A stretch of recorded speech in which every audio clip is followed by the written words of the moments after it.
Assalamu alaikum to everyone. Our today's topic is law of diminishing returns, or you can say law of increasing costs. This topic pertains to HSC part 2. Before we will go through the descriptive meaning of the law of diminishing returns, let us have a brief reflection on the assumptions of the law. The law has certain assumptions. Number one assumption is no change in technology.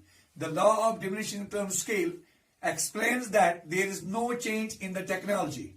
Technology is assumed to be constant. Number second is the law is based on the short-run production function. And the number third assumption is all units of the variable factors are assumed to be homogeneous. And the fourth one is that the measurement of the production here is done in physical units, or the production is measured in physical terms. Now, let's explain what is law of diminishing returns or law of increasing costs. Law of diminishing returns is contrary to that of increasing returns, where we were discussing that with employment of more and more factors of production, production is increasing at an increasing rate. But here, different situation takes place when a producer increases his variable factor on a fixed proportion of a factor. The proportionate change between the fixed and the variable factor takes place less than proportionately. I mean to say, with every employment of the factors of production, production is increasing, but is increasing at a diminishing rate. Marginal product goes on decreasing rather than increase.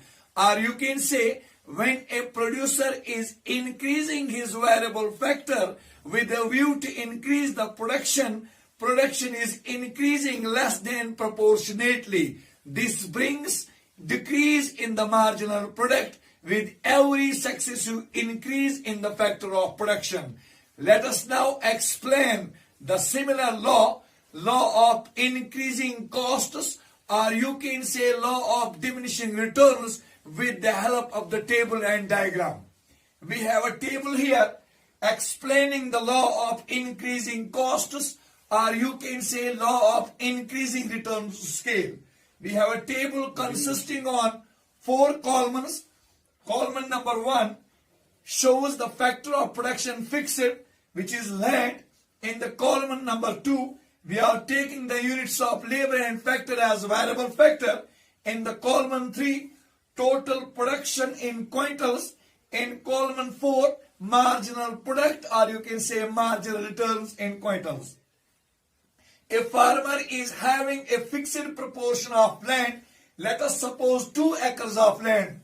In the first instance, he is using 1 of labor and 1 of capital for the production. His total production is 5 quintals. Marginal returns are same as 5. So there is still no additional employment of the unit of the factor. Now, the farmer, with the view to increase his production, increases his variable factor on the fixed proportion of land. Instead of 1 unit of labor and capital, he is increasing now the factor's variable factor from 1 to 2. Production increases with this increase in the employment of the factors of production from 5 quintals to 8 quintals. Marginal product is 8 minus 5, it is 3. Now, again he is using more and more doses of labor and capital. Now, instead of 2 units of labor and capital, he is increasing his inputs to 3. Production also increases from 8 quintals to 10 quintals. Marginal product falls. 10 minus 8, it is 2. So marginal product or marginal returns falls from 3 quintals to 2 quintals. Then again the farmer increases his variable factor from 3 to 4 units. His production increases from 10 quintals to 11 quintals. Marginal return again falls. 11 minus 10, it is 1. So see here, column number 2, with every increase in the factor of production, with every successive employment of the factor of production, our marginal returns goes on decreasing. This is an example of that law is here applicable when the returns are increasing but are increasing at a diminishing rate. The similar table can be explained with the help of the diagram. We have a diagramical representation here showing dr is the diminishing return scale curve. The curve has no base. It is only a graphical representation of this table. We have two axes here, x-axis, or you can say horizontal axis, vertical axis, or you can say y-axis. Along x-axis we are taking the doses of labor and capital, or you can say units of labor and capital, and along vertical axis we are taking the marginal returns.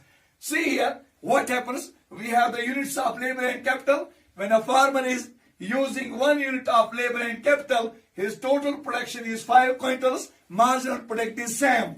Now he is increasing, he is doubling the input with a view to increase his production. He is using 2 of labor and 2 of capital instead of 1 unit. His production increases, but increases at a diminishing rate. It increases 5 to 8, marginal product falls from 5 to 3.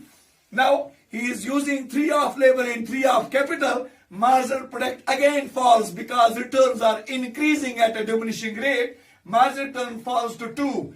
Again he is using 4 of labor and 4 of capital. Marginal product again falls because returns are increasing less than proportionately to 1. So marginal product is continuously falling from 5 to 3, 3 to 2, 2 to 1 with every employment in the factor of production.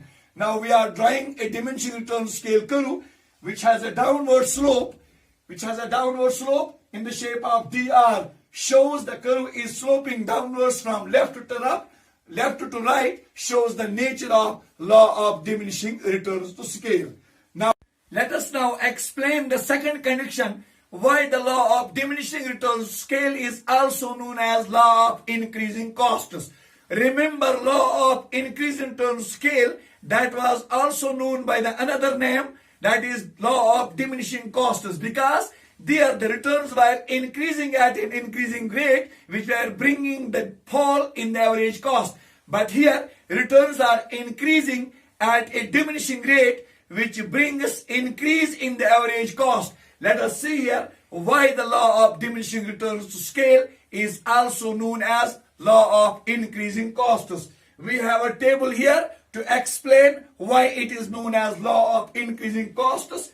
In the column first, we are taking the fixed factor land. In the column second, units of labor and capital. In the column third, total cost. What happens to the total cost? How much a producer is incurring on in the shape of total expenditure on the factors of production, total product in quintals, and then average cost. Now initially the farmer is using 1 of labor and 1 of capital. He is incurring a cost of Rs 40. Total product is 5 quintals. Now he is increasing his inputs with a view to increase the production. His total cost increased from 40 to 80 Rs, and total product is increasing from 5 quintals to 8 quintals, but is increasing at a diminishing rate. Then he is increasing again the variable factor with a view to increase the production. Product total cost increases from Rs 80 to Rs 20. Total product, total output or total returns are increasing from 8 quintals to 10 quintals. Then again he is increasing the variable factor labor from 3 to 4 units. Every total cost increases from 120 to 160, and total product increases from 10 to 11 quintals. Product is increasing, but is increasing at a diminishing rate. Now let us calculate the average cost. Remember that average cost is calculated. It has a formula. AC is equal to TC divided by TP, where AC is average cost, TC means total cost, divided by TP means total product. We have total cost in the column number 3, and we have total product in the column number 4. 3 divided by 4, 40 divided by 5, it is 8. 80 divided by 8, it is 10. 120 divided by 10, it is 12. 160 divided by 11, it is 14.5. See here, with every successive increase in the units of the labor, total cost increases with the same proportion. Total product increases at a diminishing rate. average cost increases continuously from 8 to 10, 10 to 12, 12 to 14.5, which shows why the law of diminishing returns to scale is also known as law of increasing costs. This is all about the law of increasing returns to scale, diminishing returns to scale, or you can say law of increasing costs. Thank you very much.